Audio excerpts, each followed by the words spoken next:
Subrata YouTube চ্যানেলে তোমাদের সকলকে স্বাগত। প্রিয় সপ্তম শ্রেণীর ছাত্রছাত্রীরা, আগের ক্লাসে আমরা পরিবেশ বিজ্ঞানের 9 নম্বর স্কুলটা করেছিলাম। আজকে আমরা 10 নম্বর স্কুলটা করব।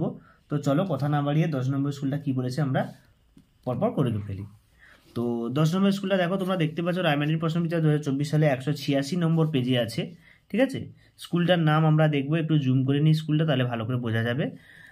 স্কুলটা বলেছে দেখো না, গাজল HNM হাই স্কুল। ঠিক আছে, তো এই স্কুলের প্রশ্নগুলো প্রথমে আমরা ফিজিক্যাল সায়েন্স পোর্শনটা করবো, তারপরে আবার লাইফ সায়েন্সটা করবো। তো প্রথমে বলেছে দেখো, গরমকালে কুকুরের জিভ থেকে লালা পড়ার কারণ কি। এখানে যে দিয়েছে গরমকালে কুকুরের জিভ থেকে লালা পড়ার কারণ কি না, গরমকালে কুকুর বেশি খেতে ইচ্ছে করে, জিভ থেকে লালা পড়া তার স্বাভাবিক আচরণ।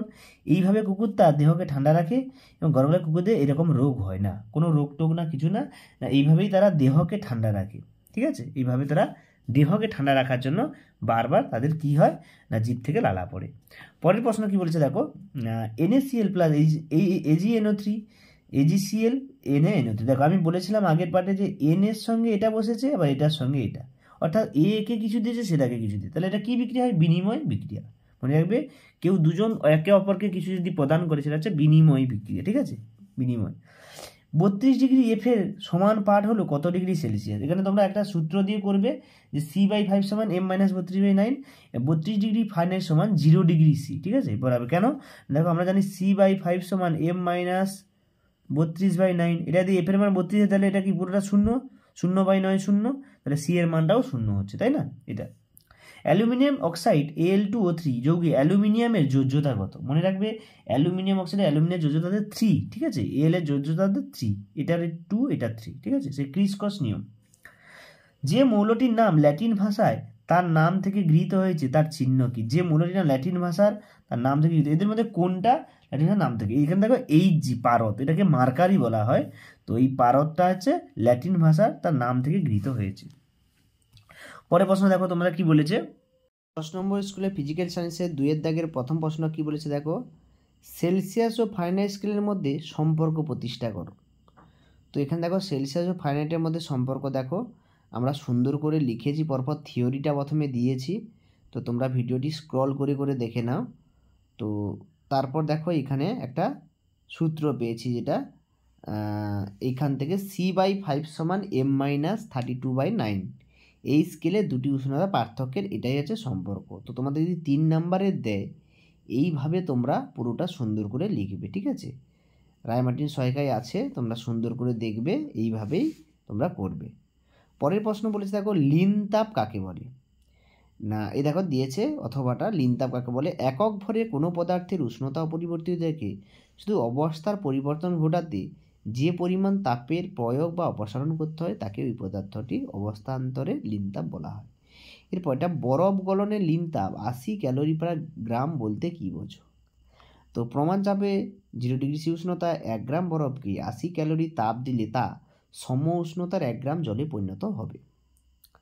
পরের প্রশ্ন কি বলেছে দেখো, একটি মৌলের পরমাণু ক্রমাঙ্ক 19 এবং ভর সংখ্যা 39, কয়টি ইলেকট্রন এবং কয়টি নিউট্রন আছে। তাহলে ইলেকট্রন মানে পরমাণু ক্রমাঙ্ক, প্রোটন সংখ্যা, তাহলে এক্ষেত্রে পরমাণুতে প্রোটন সংখ্যা 19টি, তাই না। তাহলে প্রোটন সংখ্যা সমান ইলেকট্রন সংখ্যা, তাহলে সেটা ইলেকট্রন সংখ্যা 19টি, এবং ভর সংখ্যা কত বলেছে গো, 39। তাহলে ভর সংখ্যা থেকে আমরা যদি প্রোটন সংখ্যা বাদ দিই, সেক্ষেত্রে আমরা নিউট্রন সংখ্যা পেয়ে যাচ্ছি 20। ঠিক আছে, এরপর দেখো জীবন বিজ্ঞানটা করব।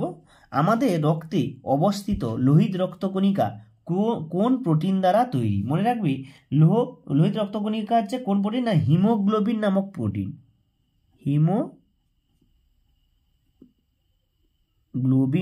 হিমোগ্লোবিন নামক প্রোটিন, হিমোগ্লোবিন।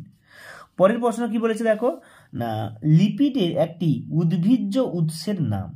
লিপিডের একটা উদ্ভিজ্জ উৎস মানে কোন উদ্ভিজ্জ থেকে এই লিপিডটা পাওয়া যায়। মনে রাখবে, এটা হবে বাদাম, বাদাম থেকে লিপিড পাওয়া যায়, নারকেল।